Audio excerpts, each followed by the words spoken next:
नमस्कार. मी भाऊ तोरसेकर. तुम्ही बघत आहात प्रतिपक्ष. मित्रांनो, आपल्याकडे पत्रकारितेचा आणि माध्यमांचा किती बोऱ्या वाजलाय बघा. याचं कारण, बातमी जेव्हा आपण सांगतो तेव्हा बातमीचे पुढले मागले संदर्भ नसतील. आता माझं नाव घ्या, गणेश वसंत तोरसेकर. भाऊ हे ओघाने आलेलं टोपण नाव आहे, पण ते भाऊ लागलं आणि भाऊ तोरसेकर म्हणूनच ओळखायचे म्हणून भाऊ तोरसेकर. पण खरं नाव काय? तर गणेश वसंत तोरसेकर. अलीकडे तर आता सरकारने फतवा काढलाय की माणसाचं नाव शासकीय पातळीवर नोंदताना नुसतं जन्मदात्या बापाचं नाव नाही, तर जन्मदात्या आईचं नाव पण घातलं पाहिजे. म्हणजे त्या हिशोबाने गणेश सुलभा वसंत तोरसेकर असं माझं नामनचक नाव होईल. याचा अर्थ, माझ्या मागे कोण, माझा पुढचा कोण, हे जे जोडलं जातं त्यातून एक व्यक्तिमत्व तुमच्या समोर येतं. उत्तर भारतात आणि असे नसतात, चंद्रशेखर एवढंच नाव असतं, किंवा अखिलेश यादव, अखिलेश एवढंच लावतात, किंवा लल्लन सिंग, विषय संपला. असं आपल्याकडे नाहीये. पण जनरली मग ती जेव्हा शासकीय कागदपत्र भरायची असतात, त्याच्यात पुढची पिढी कुठची, मागची पिढी कुठची, राहणार कुठे, पत्ता कुठचा, तालुका कुठचा, जिल्हा कुठचा, महानगर कुठचं, वॉर्ड कुठचं, वगैरे वगैरे, पिनकोड नंबर सांगा, वगैरे वगैरे येतं. तर हे पुढचं मागचं नसलं तर बातमीला सुद्धा अस्तित्व नसतं.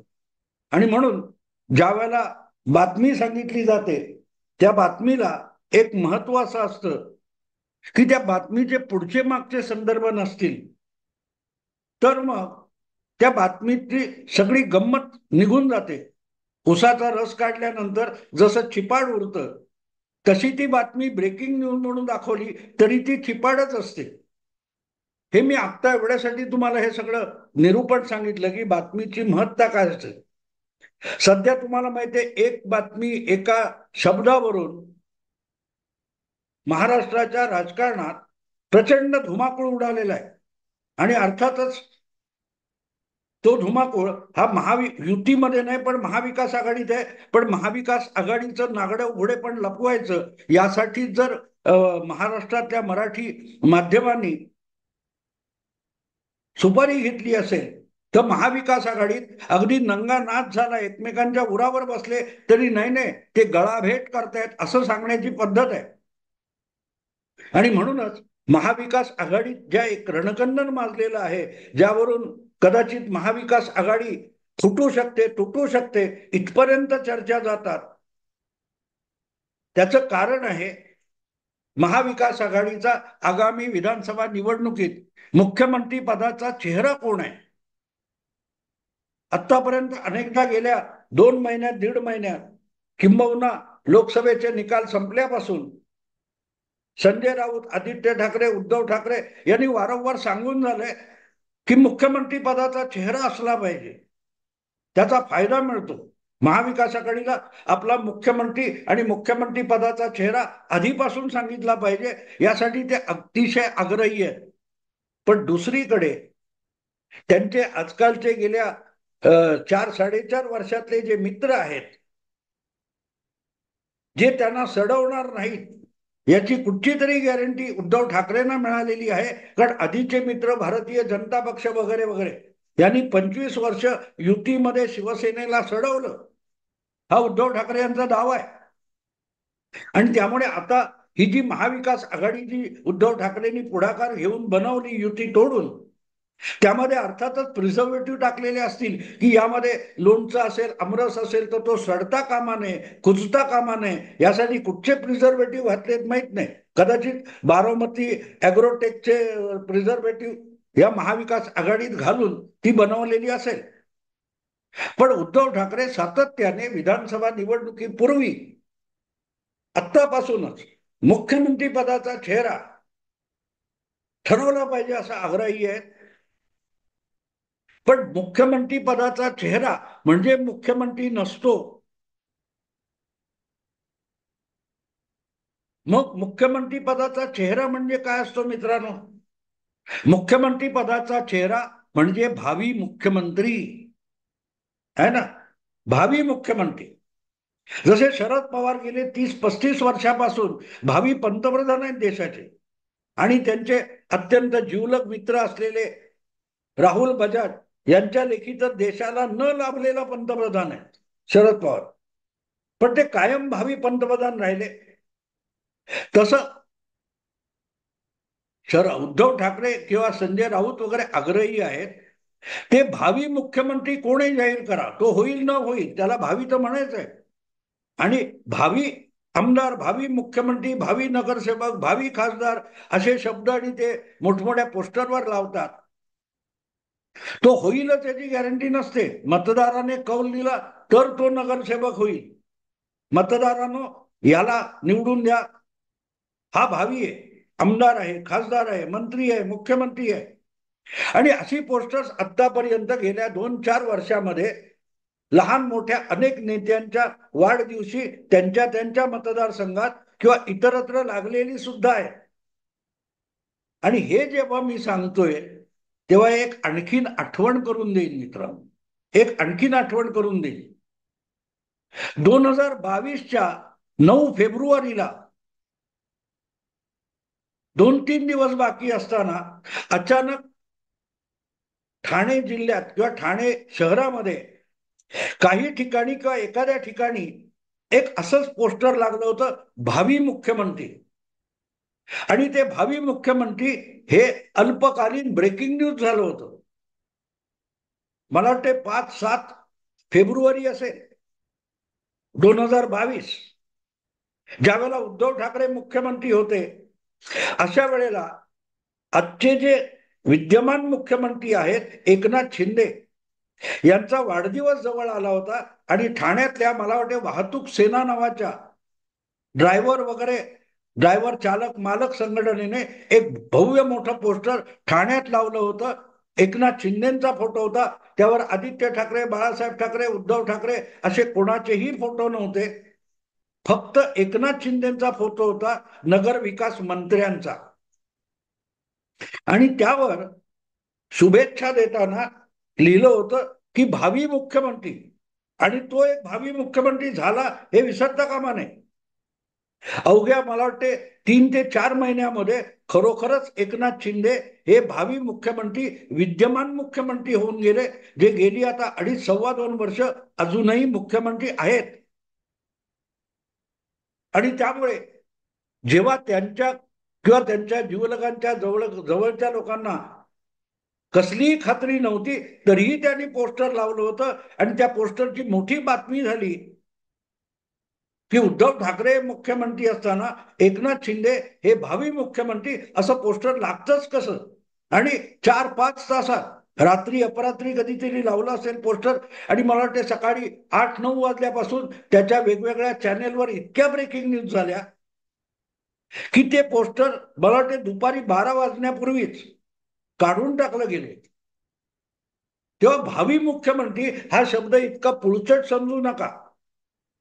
भावी मुख्यमंत्री हे स्वपक्षातल्या कोणी पोस्टर लावलं तर उद्धव ठाकरे इतके गडबडून जातात, आणि त्यांनी पोचलेली माध्यमं इतकी रडकुंडीला येतात की एकनाथ शिंदे यांच्या त्या एक ठाण्याच्या कोपऱ्यात कुठे लागलेलं पोस्टर होतं, त्याचा एवढा गवगवा करण्यात आला की एकनाथ शिंदेना आपल्या सहकार्यांना दमदाटी करून ते पोस्टर खाली उतरवावं लागलं. पण जेव्हा असा भावी मुख्यमंत्री असं पोस्टर लागतं, तो माणूस कदाचित खरोखरच भविष्यातला मुख्यमंत्री होण्याची शक्यता असते, असा समज बहुधा उद्धव ठाकरेंचा फेब्रुवारी 2022 मध्ये झालेला असावा. आणि तो ती श्रद्धा इतकी गडद आहे, त्याला लोक दाभोळकर वगैरे मंडळी, श्याम मानव त्याला अंधश्रद्धा म्हणतील. पण आधी पोस्टर लावलं की काही महिन्यात तो भावी असतो, तो विद्यमान होतो. यावर उद्धव ठाकरे यांची इतकी प्रचंड श्रद्धा बसलेली आहे की म्हणून असेल कदाचित उद्धव ठाकरे आत्तापासून हात धुवून मागे लागलेत. शरद पवार गट असेल किंवा काँग्रेस पक्ष असेल, त्यांच्या मागे हात धुवून लागलेत की मला भावी मुख्यमंत्री म्हणून जाहीर करा. आणि जाहीर बाहेर 4 चौघात करणार नसाल तर 4 दरवाजाच्या 4 भिंतीच्या आड तरी जाहीर करा. पण ते होत नाहीये. पण या निमित्ताने ज्या बातम्या रंगवल्या जातात, मला असं वाटतं की त्या बातम्यांच्या बाबतीत काही गोष्टी अधिक स्पष्टपणे आणि संदर्भाने यायला पाहिजे. संदर्भाने यायला पाहिजे. उद्धव ठाकरे यांचा हा आग्रह असताना शरद पवारांनी आपल्या पक्षाला मुख्यमंत्री पदच नको असं सांगून टाकले. दुसरीकडे नाना पटोले, पृथ्वीराज चव्हाण वगैरे ज्याचे आमदार जास्त त्याचा मुख्यमंत्री असेही दावे करतायत. पण या सगळ्या पार्श्वभूमीवर लोकांना राजकारणाचं विश्लेषण समजवणारी जी मंडळी आहेत ती एक महत्वाचा संदर्भ विसरून गेली की अचानक निवडणुका विधानसभेच्या जवळ आल्यात, ज्यातून महाराष्ट्राचा भावी मुख्यमंत्री निश्चित व्हायचा आहे. अशा वेळेला महाराष्ट्राच्या कानाकोपऱ्यात भावी मुख्यमंत्री म्हणून लागणारे पोस्टर्स अचानक गायब झालेले. अन्यथा कुठलंही कारण नसताना किंवा एखाद्या स्थानिक जिल्ह्याच्या नेत्याचा देखील काय तो वाढदिवस असेल तर तिथे सुद्धा भावी मुख्यमंत्री जयंत पाटलांचं आठवतं तुम्हाला? सांगली जिल्ह्याच्या इस्लामपूर मतदारसंघातून आमदार म्हणून निवडून येणारे राष्ट्रवादी शरद पवार गटाचे प्रदेशाध्यक्ष जयंत पाटील यांचा वाढदिवस होता आणि काही महिन्यापूर्वी त्यांच्या मतदारसंघामध्ये जागोजागी वाढदिवसाचं अभिनंदन करणारी पोस्टर लागली होती. त्याच्यामध्ये सुद्धा महाराष्ट्राचे भावी मुख्यमंत्री असा गौगवा केला होता. सुप्रियाताईंच्या वाढदिवशी त्यांच्याच पक्षाच्या मुख्यालयासमोर भली उंच उंच लांब लांब अशी पोस्टर लागली होती. भावी मुख्यमंत्री सुप्रियाताई पवार, काय सुप्रियाताई सुळे, सॉरी मी चुकून पवार बोललो. कधीतरी यावर अधिक बोललं पाहिजे.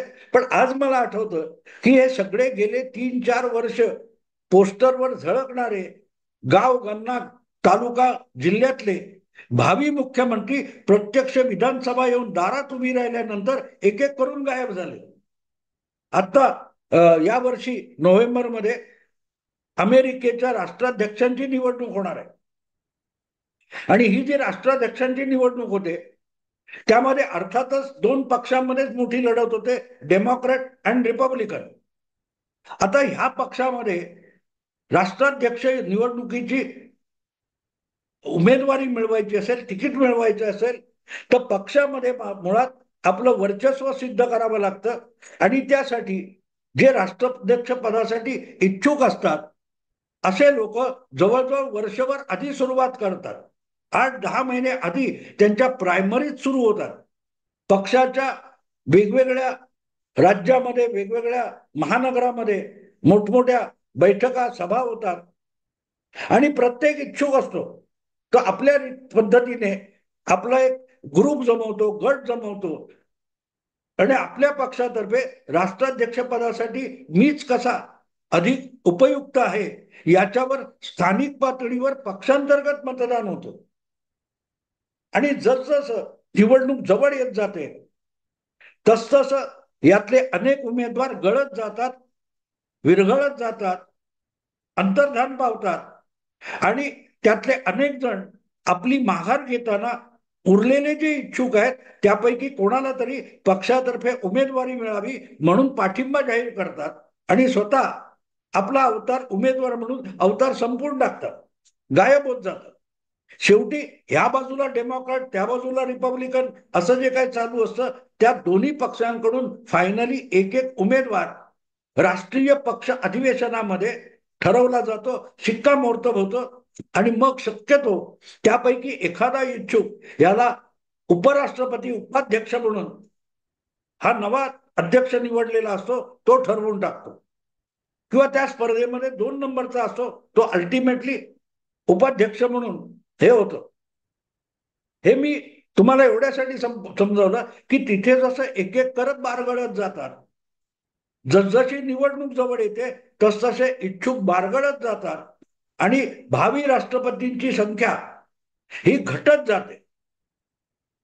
आपल्याकडे महाराष्ट्रात मला असं वाटतं की जसजशी विधानसभेची निवडणूक जवळ येत गेली तसतस गावोगाव, जिल्हा, तालुका पसरलेले जे भावी मुख्यमंत्री होते त्यांनी आपला अवतार आवरता घेतला, आपला अवतार संपवला आणि त्यामुळे खरी विधानसभा निवडणूक तोंडावर आली असताना महाराष्ट्राच्या राजकारणामध्ये आणि माध्यमामध्ये चर्चा चालू आहे की भावी मुख्यमंत्री कोण. नाना पटोले असतील, जयंतराव पाटील असतील सांगलीचे, किंवा सुप्रियाताई असतील, किंवा अगदी कदाचित छगन भुजबळ पण असतील. पण यापैकी कोणीही आज कसलंही या नेत्यांचं पोस्टर लावताना भावी मुख्यमंत्री हा शब्द वापरत नाही. आणि दुसरीकडे आपलं पोस्टर कोणीही लावत नसला तरी उद्धव ठाकरे मात्र आपलं नाव भावी मुख्यमंत्री म्हणून जाहीर व्हावं यासाठी जीवाचा आटापिटा करतायत. आणि त्याच्या बातम्या येणं स्वाभाविक आहे. पण या बातम्या येताना गेल्या 3 वर्षामध्ये जे कोणी भावी मुख्यमंत्री म्हणून पोस्टर लावत होते त्यांचं पुढे काय झालं ही बातमी का होत नाही.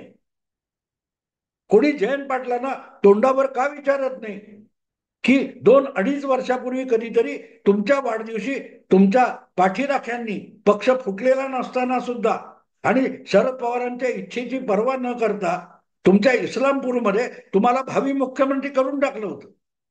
नाना पटोलेंना हा प्रश्न विचारते. सुप्रियाताई म्हणतील नाही मी ते पोस्टर काढायला लावलं होतं. मुद्दा तो नाहीये की हे अचानक भावी मुख्यमंत्र्यांचे जे निष्ठावान अनुयायी भक्त वगैरे होते ते अचानक कुठे अंतर्धान पावले की आपल्या देवाला मुख्यमंत्री पदाच्या खुर्चीत बसवण्याची त्यांची इच्छा अचानक का मावळली. हा प्रश्न माध्यमातून विचारला गेला पाहिजे, पत्रकार परिषदेत विचारला गेला पाहिजे. पण पत्रकार परिषद झाली की संजय राऊत काय बोलले. आज त्यांच्या बोलण्याला दुर्गंधी येत होती का सुगंध येत होता, तो किती मैलावरून येत होता, त्यांच्या तोंडातली थुंकी कुठपर्यंत उडत होती, यावरच चर्चा होते, डिबेट होता. पण जिथे खरी बातमी आहे तिकडे मात्र ढोंकून बघायचं नाही. याला आजकाल पत्रकारिता आणि बातमीदारी म्हटली जाते. आणि म्हणूनच इकडे उद्धव ठाकरे मुख्यमंत्री पदाचं नाव घोषित करण्यासाठी आग्रही आहेत आणि त्यातून कदाचित महाविकास आघाडीत फूट वगैरे पडू शकते इथपर्यंत चर्चा करणारे त्या रेसमध्ये आणखीन कोण कोण आहेत, कोण कोण होते यांच्याविषयी साधा उहापोह करायला किंवा त्याचा उल्लेख करायला सुद्धा का बिचकत आहेत हा प्रश्न आहे. मला वाटते गेल्या विधानसभा निवडणुका संपल्यापासून आता ह्या निवडणुका मतदानाचं दार ठोठावत असताना कमीत कमी 15-20 तरी महाराष्ट्रातले लहान मोठे नेते विविध पक्षातले असे असतील की त्यांनी भावी मुख्यमंत्री म्हणून आपल्या पाठीराख्यांकडून आपली पोस्टर लावून घेतलेली आहे.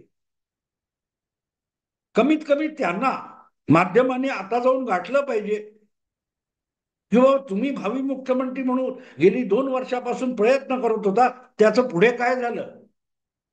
आज तुमच्या पक्षामध्ये किंवा तुम्ही ज्या आघाडी युतीमध्ये आहात त्यात तुमचं नाव मुख्यमंत्री म्हणून पुढे का आणलं जात नाही. उद्धव ठाकरे मोठ्या उतावळेपणाने बोलतायत पण मला सुद्धा मुख्यमंत्री व्हायचंय असं छाती ठोकपणे स्वपक्षाच्या अनेक बैठकांमध्ये बोलणारे आजचे एक उपमुख्यमंत्री अजितदादा सुद्धा मुख्यमंत्री पदावर दावा करायला तयार नाहीत. आपल्याला मुख्यमंत्री व्हायचंय ही इच्छा त्यांनी कधीही लपवली नाही. माझ्याही काही कल्पना आहेत, मला त्या राबवायच्या आहेत. पण निवडणुका जवळ आल्यानंतर यांच्या इच्छा का मावळत जातात हा माध्यमांनी चर्चा करण्यासारखा विषय आहे.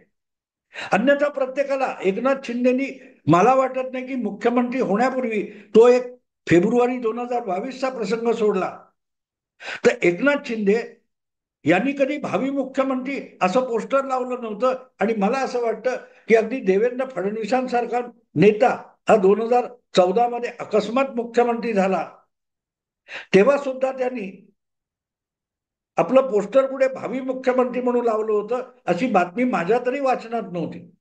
आणि म्हणून बातमी जेव्हा असते तेव्हा बातमी हे काहीतरी नाविन्यपूर्ण असलं पाहिजे, आपल्याला ऐकून थोडी असं अचंबा वाटला पाहिजे. अशी बातमी आहे ती अशी की बाबा सगळेच्या सगळे एक अर्धा ते 1 डझन जे भावी मुख्यमंत्री होते ते प्रत्यक्ष विधानसभा निवडणूक दारात येऊन उभी राहिल्यानंतर कुठे पाय लावून पळाले, डोंगणाला पाय लावून पळाले. कारण जेव्हा आव्हान नसतं तेव्हा इतरांना आव्हान देणं ठीक असतं. कोण आहे तो बघून घेतो, कोण तो सिंह, कोण तो बोका, असं उंदराने किंवा आणखीन कोणी डुकराने म्हटलं ठीक आहे. पण जेव्हा तो समोर येऊन उभा राहतो तेव्हा खरा धाडसी साहसी असतो तो त्याच्या समोर येऊन उभा राहतो. यस, मी पण तुझी शिकार करू शकतो, तू राहशील मी राहशील असल्या पोकळ गप्पा मारून काही होत नाही. मुद्दा असा आहे की आज महाविकास आघाडीत हुज्जत घालत बसण्यापेक्षा उद्धव ठाकरे आपल्या मित्र पक्षांना आपल्या कृतीतून सांगू शकतात की हो, माझंच नाव जाहीर केलं पाहिजे, नाही तर महाविकास आघाडी सत्तेत कशी येतो ते बघतो. एक तर मी मुख्यमंत्री, नाही तर महाविकास आघाडीचं सरकारच नाही, हे बोलायची हिंमत उद्धव ठाकरेंकडे उरली आहे का? उरली आहे का? तुम्ही उबाठा शिवसेनेच्या सगळ्या जिल्हा तालुक्यातल्या लोकांना सांगून टाकू शकता, लावा माझी पोस्टर, भावी मुख्यमंत्री, बघू काय करतात ते, बघू काय करतात ते. पण तोही विषय सोडा, मुद्दा इतकाच की इतके जे गेले 3 वर्ष 2 वर्ष आधी निवडणुका दारात नसताना किंवा निवडणुकांची चाहूल नसताना सुद्धा भावी मुख्यमंत्री म्हणून पोस्टरवर रंगवत होते आपले चेहरे, ते आता कुठे बारगळले. मित्रांनो, आवडलं लाईक करा, शेअर करा, सबस्क्राईब करा. नमस्कार.